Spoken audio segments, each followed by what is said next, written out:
Em nome do Pai, do Filho e do Espírito Santo. Amém. Meu irmão e minha irmã, eu gostaria de me dirigir a você hoje, nesse dia 24 de março de 2020, para fazermos aí a nossa reflexão semanal, a nossa pequena pregação da palavra do Senhor, palavra que o Senhor nos deu, palavra que foi direcionada dentro de um momento de oração entre os servos da Renovação Carismática Católica de Mariana. Quero dizer a você que frequenta os nossos grupos de oração que nós continuamos em oração, que nós continuamos pedindo ao Senhor a direção para proporcionar esse momento para vocês, para não deixarmos que vocês fiquem sem o alimento espiritual que é o pão da palavra. Muito bem, e hoje a direção que o Senhor nos dá, o Senhor nos mostra uma disposição. A palavra que vamos refletir daqui a pouco vai nos mostrar essa disposição de Deus em nos perdoar, essa disposição que é muito maior do que a vontade que Deus tem às vezes de nos punir, de nos frear, que é necessário. O pai que ama o filho, o pai que vê que o filho está no caminho errado, às vezes precisa tomar medidas duras, precisa ser enérgico. O pastor, quando vê que a ovelha está saindo da rota, ele precisa pegar o cajado, precisa às vezes bater na ovelha. Os pastores no tempo de Jesus às vezes até quebravam as pernas das ovelhas quando elas insistiam em sair do caminho. Então os pastores quebravam as pernas, colocavam as ovelhas nos ombros para garantir que as ovelhas ficariam ali seguras. Então Deus, irmãos, tem uma disposição imensa para nos perdoar, desde que nós mudemos o nosso comportamento. O amor de Deus por nós é tão grande, que Ele também sofre quando precisa nos corrigir. Nós às vezes na nossa soberba, no nosso orgulho, nós às vezes pensamos que só nós é que sofremos com o mal que nos aflige, mas nós precisamos entender que Deus também sofre, porque Ele é um Pai amoroso, porque Ele é um Pai misericordioso. Então eu queria convidar você agora a pegar a sua palavra, no segundo livro de Crônicas, capítulo 7, a partir do versículo 13. Segundo livro de Crônicas, capítulo 7, a partir do versículo 13. Vai dizer assim o Senhor: quando eu cerrar o céu e não houver mais chuva, quando ordenar aos gafanhotos que devorem a terra, ou quando enviar a peste contra o meu povo, se meu povo, sobre o qual foi invocado o meu nome, se humilhar, se procurar a minha face para orar, se renunciar ao seu mau procedimento, escutarei do céu e sanarei a sua terra. Doravante, meus olhos estarão abertos e meus ouvidos atentos às preces feitas neste lugar. Pois para o futuro escolho e consagro este templo para que meu nome nele resida para sempre. Meus olhos e meu coração estarão nele para sempre. Então, meus queridos, quando eu preparava esse momento aqui, essa reflexão, eu me lembrava dessas 2 semanas, desses acontecimentos todos aí do Covid-19, e aí a gente acompanha os direcionamentos, as moções que várias pessoas ao redor do mundo têm tido, pessoas que têm uma escuta de Deus apurada, pessoas que têm uma intimidade muito grande com Deus, rezando. E aí você vai compilando todas essas orações, você vai ouvindo os vídeos, assistindo os vídeos, ouvindo os áudios, e você chega numa conclusão. E a conclusão que eu cheguei é que o Senhor, Ele tem muita preocupação com relação à soberba. A soberba tem saído nas orações de diversos irmãos ao redor do mundo. E essa leitura que nós acabamos de ouvir, ela realmente confirma isso, né? Esse mau comportamento do ser humano, esse mau procedimento, ele é fruto da soberba, porque a soberba, ela é aquele pecado que coloca o homem no lugar de Deus. A soberba, ela dá ao homem, né, o falso direito de fazer a própria lei, de viver a vida como quer. A soberba, ela passa para o homem uma autossuficiência, uma prepotência.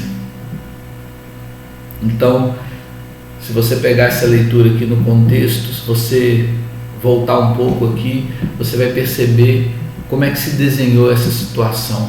Por que Deus mandava gafanhotos, por que Deus mandava os castigos para a humanidade naquele tempo, e continua querendo fazer assim.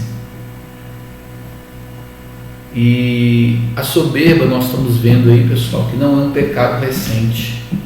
Se você pegar aí a Sagrada Escritura, se você voltar lá em Gênesis, se você caminhar por Números, por Levítico, vocês vão perceber que o ser humano, ele sempre quis fazer as próprias leis. Ele sempre quis achar um jeitinho de viver de uma forma que ele acha mais cômodo, que ele acha correta. Porque o ser humano sempre achou as leis de Deus muito duras, sempre achou que era muito difícil viver aquilo que Deus sonhava, aquilo que Deus estava pedindo para que eles vivessem. Então a soberba foi a forma que o ser humano encontrou de escapar desses desígnios, né? Eu vou fazer as minhas próprias leis, eu vou viver do jeito que eu quero, né? Então é isso que está acontecendo com o nosso mundo atualmente, né? E Deus, por diversas vezes, precisou conter, precisou interferir. Apesar de nos dar o livre-arbítrio, Deus precisou interferir na história humana algumas vezes para que não nos acontecesse algo pior, né? Isso, inclusive, Jesus nos fala no Evangelho de hoje, quando ele cura aquele doente que ficava ali próximo da piscina de Betesda, né? Aquele doente que ficava ali esperando um anjo descer, movimentar as águas para entrar, mas aquele doente que nunca conseguia entrar. E Jesus então pergunta se ele queria ficar curado, ele fica curado, e depois lá na frente Jesus o adverte: olha, eis que você está curado, mas não torne a pecar para que não te aconteça algo pior. Então, meus irmãos, quando Deus entra na história da humanidade, quando Deus resolve se manifestar à humanidade, quando Deus resolve interferir, quando Deus resolve agir, nos frear, nos conter, é para que não nos aconteça algo pior. E essa sociedade que nós vivemos é uma sociedade que virou as costas para Deus. É uma sociedade que quis assumir o protagonismo, que quis assumir o senhorio de tudo e de todos. É uma sociedade que relativiza o sagrado, que interfere na ordem natural das coisas que foram definidas por Deus. É uma sociedade que cria um novo gênero. É uma sociedade que cria diversas formas de se relacionar, interferindo no sonho de Deus, frustrando o sonho de Deus. É uma sociedade que excluiu Deus de todas as suas relações ambientes, porque se julga autossuficiente. Quando Jesus nos lembra, na tempestade acalmada, que Ele é o Senhor do tempo e da história, Jesus entra naquele barco, onde os discípulos, que eram pescadores experientes, se julgavam, né? E ali não era nem questão de soberba, com todo o direito se julgavam assim, se julgavam conhecer os sinais dos tempos, né? Os sinais dos tempos que eu falo, os sinais da natureza. Os discípulos conheciam quando eles sabiam quando a maré subiria, sabiam quando o mar estaria agitado, e os discípulos estavam ali naquele barco porque confiavam no conhecimento deles. E Jesus ali, quando ele permite aquela tempestade, é para que a obra dele, é para que o senhorio dele se manifestasse. Jesus entra ali naquele barco e diz: cala-te. E a sociedade não está entendendo isso. A sociedade está se julgando autossuficiente. A sociedade ela está propondo diversas soluções, mas ninguém fala, ninguém consegue enxergar o que está acontecendo com olhos espirituais. E aí a pergunta que eu me fazia durante esses dias é: será que quando tudo isso passar, as pessoas vão mudar o seu comportamento, ou as pessoas vão voltar para a vida de pecado, as pessoas vão voltar a ofender a Deus? Porque agora está todo mundo dentro de casa. Agora você pode ver que a violência diminuiu porque não tem contra quem praticar a violência, não tem quem pratique e não tem contra quem praticar, porque as ruas estão vazias. Você vê que os shows, os eventos foram cancelados, shows onde Deus é humilhado publicamente, shows onde Deus é escarnecido, onde Jesus é escarnecido, Jesus é humilhado.